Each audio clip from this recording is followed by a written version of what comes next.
Welcome back to the October Outturn Podcast, where this month we'll be chatting about some very unexpected and unusual peated bottlings.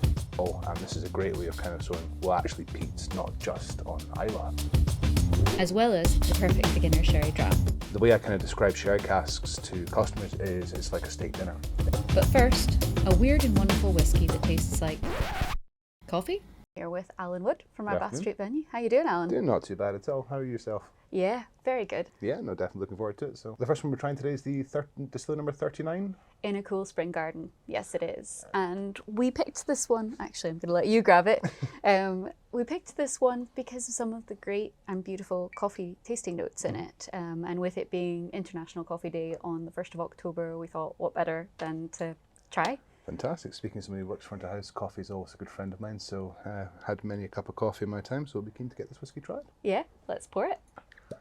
Very keen to always do enjoy a good 39 as well. I'm curious because it's spicy and dry, but coffee notes, I'm not sure how that works, but I guess we're going to find out. It'll be very intriguing indeed. It'll be good to see the coffee notes coming through as well.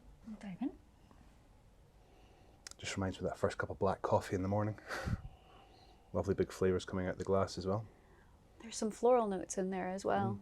I do like to treat myself to a nice cup of coffee every once in a while, and just definitely does remind me of that fresh brew in the morning coming from cafetiere as well. There's some nice wood notes in there as well.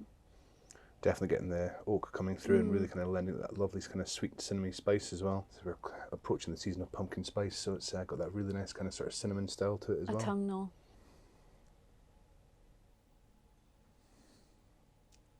Oh, that's lovely.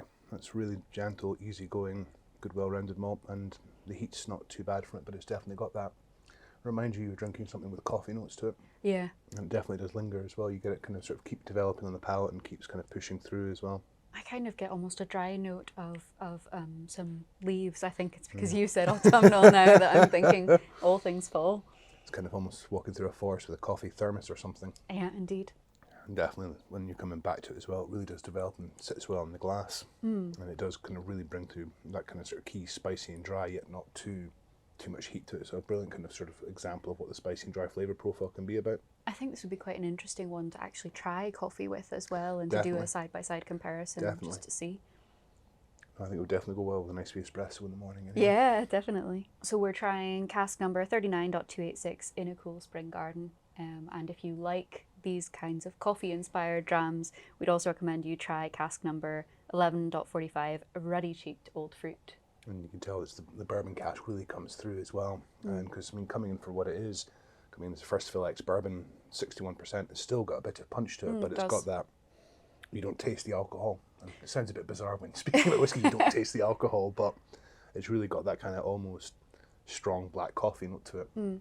I think this one would take water quite nicely as well, to just for a mellower drinking experience, and also just because it'll bring out, I think, the sweeter floral notes and perhaps some of the wood notes as well would come forward with a bit of water.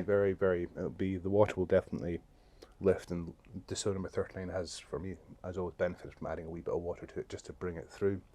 And I think the percentage would be quite interesting to work with water as well. So this month we've also got a lot of sherry offerings, and for the unseasoned sherry novice, what should they be looking for? For me, I think for the unseasoned sherry novice, everybody thinks sherry, they think Christmas cake, they think dark chocolate, creme de glace, and sometimes these notes can be quite overpowering and be quite very sherry forward. Whereas for me, what I would look for is something like, for example, Spanish oak or Rosso, or something that gives it that nice rich deepness and heaviness to it, but also kind of go in expecting that you will taste a very rich and decadent whiskey as well. The way I kind of describe sherry casks to customers is it's like a steak dinner.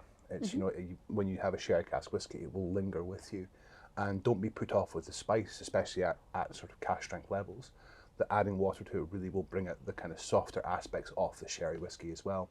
And for me, I think personally, I sometimes struggle with sherry cask whiskies, and for me it lends a unique perspective where distilleries like this one here that we'll be trying has that wonderful lightness to it that really allows the sherry and the spirit to speak for itself. And for me, that's one of the reasons why I'm a particular fan of this kind of style of sherry, which is kind of nice, decadent, sort of rich, creamy, but nothing too spicy, nothing too hot, and the sort of the spirit and the cask work together very well. Brilliant. Well, let's crack into this one. So we've got cask number 41.171, sweet and savoury synthesis.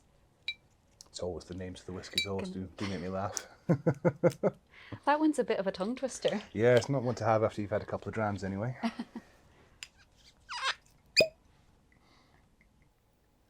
Pop the cork back in. Immediately coming straight off the nose of it, and the colour is, the colour wouldn't strike you as being a sherry cask. It's got that lovely straw gold colour to it, and it kind of draws you into the glass for me. And what I quite enjoy about this one here, especially distiller number 41, you have that sort of softer and sort of gentler note to it as well. An almost perfumed note, I would say. It's really, I don't want to say it's delicate because that makes it sound lighter than it is, but it's perfume on a silk scarf, maybe, something like that. And the fact that it's not a full maturation either, you're kind of getting almost, to sort of tie back to the coffee notes, is a kind of decaf sherry cask almost. You're getting a lighter sherry influence, but you're getting that kind of wonderful bourbon cask coming through as well. So the bourbon still has a voice with the spirit, and coming in at 57.1% for 13 years old, it's a lovely wee dram indeed. And I mean, quite often with sherry casks, you're always talking about Christmas spice. But with this one, it's really, there is spice there, but it's lighter than that. I would say this is very good October autumnal dramming. Definitely, no, it's definitely got heavy. that. It's definitely got that kind of walking through kind of a forest with a bit of a wind blowing to it, and you're looking for something to put a fire back in the soul. Yeah. But for me, it reminds me, my partner is Greek, and it reminds me of kind of gyros and kofta, that kind of stuff, that nice kind of Mediterranean spice, which often is something in the industry we don't associate with sherry casks. We expect this big, rich, decadent style. That kind of honey-soaked phyllo pastry. Yeah, there's kind of baklava notes to really kind of rich heaviness to it. Yeah, absolutely. And I would say for anyone who's looking to explore sherry this month, we've got 3 different sherry casks. So we've got this one, cask number 41.171, sweet and savoury synthesis, but make sure that you also check out cask number 78.73, a maze of amazement, and cask number 10.254, a real boisterous dram. The cask number 10 is the one I'm looking forward to. Is that the one you're looking forward to? The 41 and the 10 are the 2 standouts for me. That's an oily and coastal dram, I believe. And it's it's been a long time since we've seen an oily and coastal sherry cask, so I'll be really intrigued to see how the sherry kind of matches up with that flavour profile, because everybody always associates sherry with deep, rich, dried fruits, the kind of orange flavour profile. And when sherry comes through in oily and coastal, spicy and dry, we often get a really good example of what sherry casks can do when they are kind of challenged. And this, don't get me wrong, is a classic example of a sherry re-rack, but at the same time, I think it'll be interesting to see the other 2 coming through and seeing what kind of comes from them as well. Yeah, I would say if you get a chance to try all 3 of these together at a members room, or if you happen to purchase them, let us know what you think, because I think trying the 3 side by side would be very interesting. Certainly looking forward to the preview tasting at Bath Street. Being a good success. And you get that lovely almost cinnamon spice as well, and it's really kind of, it's one of these ones for me I can kind of sort of sit and nose quite happily. I think that this dram you could sit, and at the start of the night you'll get one thing, and at the end of the evening you'll get another. Especially if you add water to it.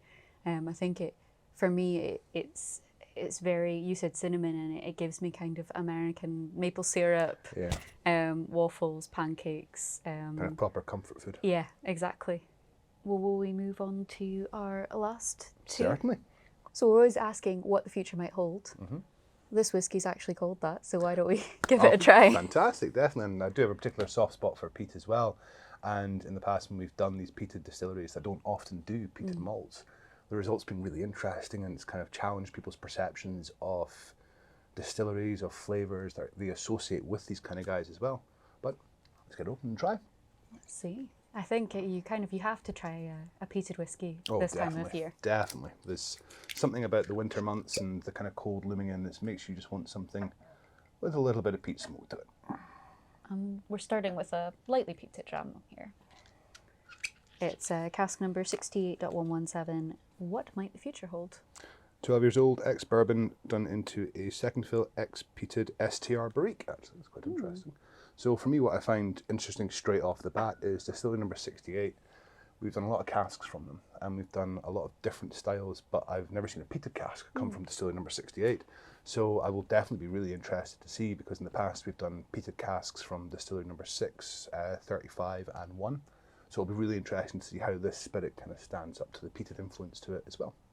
Let's dive in and give it a nose. Wow, this is very tasty. This is very nice. So it's not particularly ashy, but you do get a kind of oily smokiness to it. For me, it reminds me of many years ago, I used to run a small tobacconist, and it reminds me very, very strongly of Balkan pipe tobacco. It's kind of got that almost rich, kind of heavy, fermented smoke to it, but it's also not that, it's not what you would expect from this distillery. No, and I would go so far even as to say there's a bit of citrus orange oil in there. Not floral, but definitely orange. It's definitely got that. Really, again, it shows you the wonders of what that can be accomplished with the re-racking process and kind of doing that kind of wonderful thing to the spirit. And coming in at 55.7%. The percentage is very mellow indeed. Certainly off the nose, there's not big alcohol hits coming through it. It's probably a good one if you're easing yourself into peat. This is probably a good one to start with.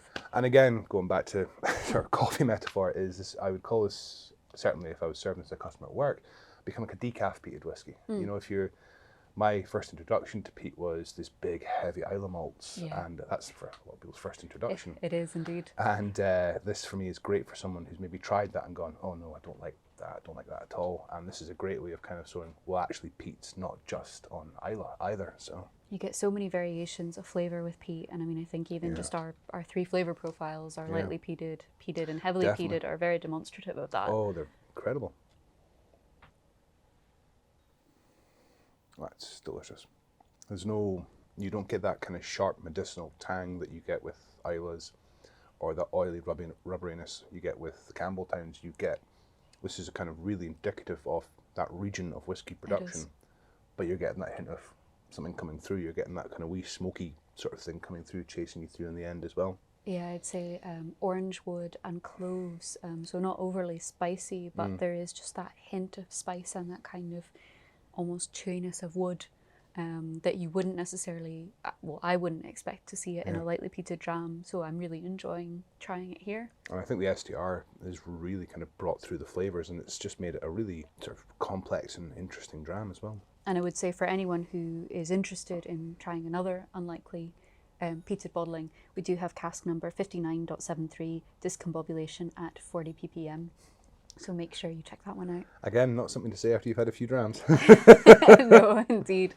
But I think also those two side by side would be very interesting. Very interesting, because again, distillery number 59 is not something we've seen a peated cask from. So again, it's something I'm really interested, especially going into October with all these cask varietals coming through, is that this is really showcasing why the wood is so important. And don't get me wrong, the whiskey is just as important, but the wood is really kind of can bring some really interesting flavours through. I think this with water actually would add an interesting dimension and really bring out some of those spicy notes.